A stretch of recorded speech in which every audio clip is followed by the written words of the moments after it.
Big time fight in a rematch. Our main event of UFC 261. We have Kamaru Usman taking on Jorge Masvidal. As always, one half of your hosting duo, Craig Allen. You can find me on Twitter and Instagram at Craig Allen FNP.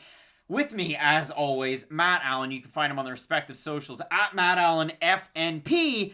And Matt, we have a rematch that it's weird. It's just straight up weird. For Jorge Masvidal, he lost his last fight, which was a title bid on incredibly short notice against Kamaru Usman, and he ended up losing that fight. One judge scored one round for him. So 49-46, the other two 50-45s. And for Kamaru Usman, it was definitely his night. I mean, he closed the distance, he wore on Masvidal, he won a typical Kamaru Usman fight. The only difference of the fight that Masvidal had his last time out is the fight that Usman had his last time out. It wasn't against Jorge Masvidal. He took a fight against Gilbert Burns. And listen, did the boys have Burns in that one? I can't remember. One of us did, I think. We both didn't. But Burns gave a pretty good account of himself. He had Usman rocked at one point. He looked very, very good until Kamaru Usman decided, I'm not playing anymore, and I've learned a few tricks since being at Elevation, and wow, did he put it on Gilbert Burns. And it was a statement win for Kamaru Usman to really silence the doubters who said that this guy is just a wrestler. Turns out Kamaru Usman, more than just 30%, he can go up to 100% now. And that's the wild thing, because Kamaru Usman, it's rare that you have a champion who continues to improve even after they get the belt. But that's the thing about Usman. We always knew how good his wrestling was on his way up. We always knew how good his cardio was. Now you get to see how good his striking is. I won't really say we've seen a lot of his submission game just because we haven't. But when you've been so dominant with your wrestling, your clinch control, and your striking, why do you really need a submission game? And when I look at everyone who has a title right now in the UFC, I gotta be honest, Kamaru Usman is the guy I think about when I look at who could be the next generational talent who's not gonna lose their belt for a very long time. Now, I might have given my hand a little early on this prediction, but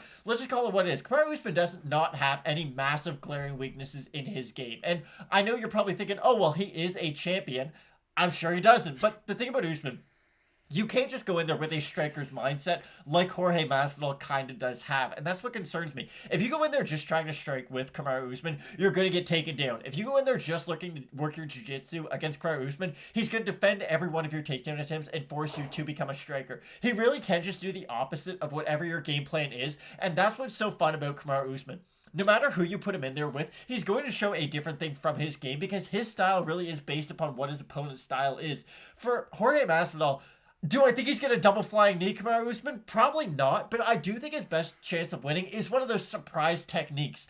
I think Jorge Masvidal's biggest advantage in this fight is Mike Brown. Now, you can look at the other side and say, well, Trevor Whitman's a great coach too. But with Trevor Whitman, I kind of know what I'm going to get. He's going to take a wrestler and make them a striker, or he's just going to improve the striking ability of his fighter. With Masvidal and Mike Brown's great at just having those weird things in his fighter's game plan. He's got the calf kicks that Poirier had against Conor. He's got the flying knee that Masvidal used. He's just a really cerebral coach who can always add something new to their fighter's game plan. So it'll be interesting to see what Masvidal brings to this fight to really get Usman stop going for those takedown attempts. Because let's be honest, Kamaru Usman's going to try to take this fight to the mat. Masvidal's going to try to keep this fight standing. It's just going to be how Usman gets the fight to the clinch and how Masvidal keeps this fight in the middle of the cage. And I mean, for Masvidal, another two big examples, even recently, Kyoji Horiguchi under Mike Brown. Holy smokes. What about Mateusz Gamrot? Wow, big win a few weeks ago. What can Jorge Masvidal do to cancel out the wrestling and to engage in the striking? And if you want the perfect combination from Jorge Masvidal,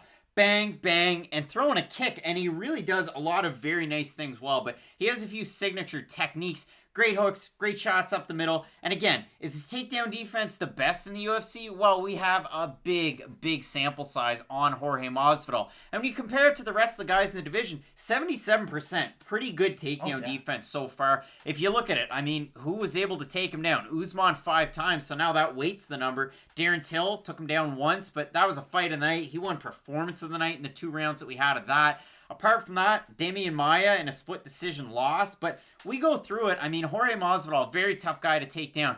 And the one thing that you know about Masvidal, if you've ever watched UFC Fight Pass, and if you watch a card on there and it's the early prelims, we're probably a Fight Night Picks fan, but they show the promos of the Kimbo Slice documentary over and over and over and over again. And Jorge was what, like 18 when he fought Ray, Kimbo's protege, and finished him in the backyard?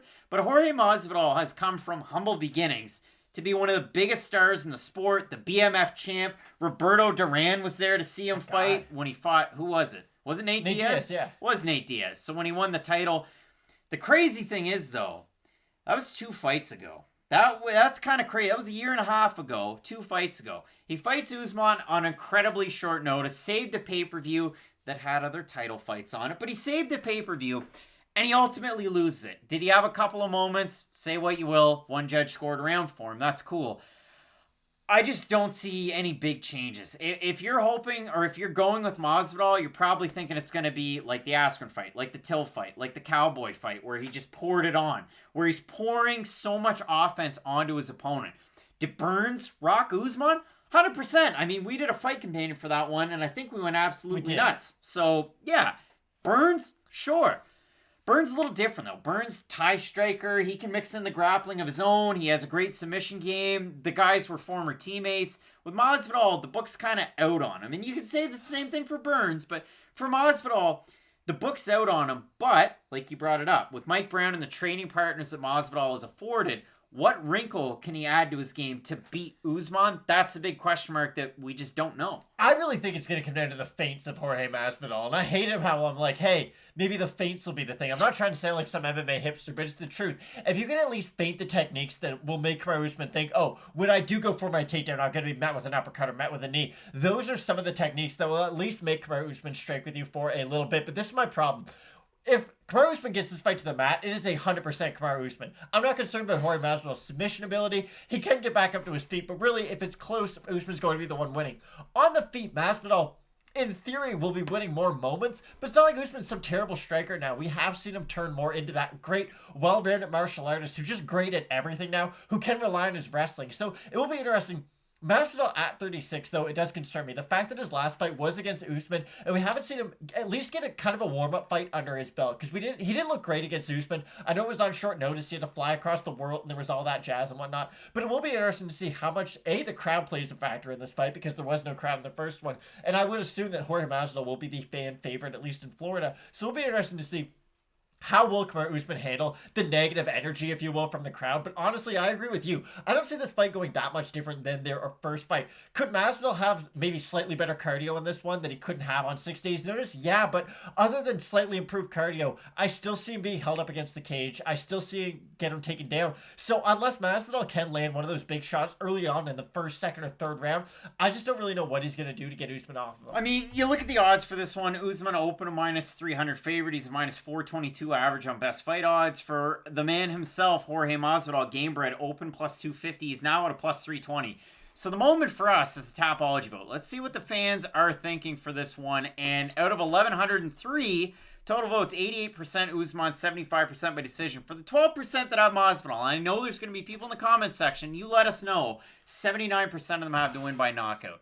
That's got to be the only way. The guy has 2 submission wins on his record, and he has 35 pro wins. So Jorge Masvidal, not a submission specialist, is he good on the ground? Sure. He submitted Michael Chiesa. He did, and he got submitted by Toby Amada back early at Bellator. Happens. The first one, when John Anik was a commentator for Bellator. But Matt, I look at this one again. I have a really, really hard time seeing a big difference in Jorge Masvidal. Not just fight over fight, but really it comes down to what have you done for me lately. For Usman, you beat Masvidal in impressive fashion, short notice or whatnot. You get rocked by Burns once, you come back and you finish Burns.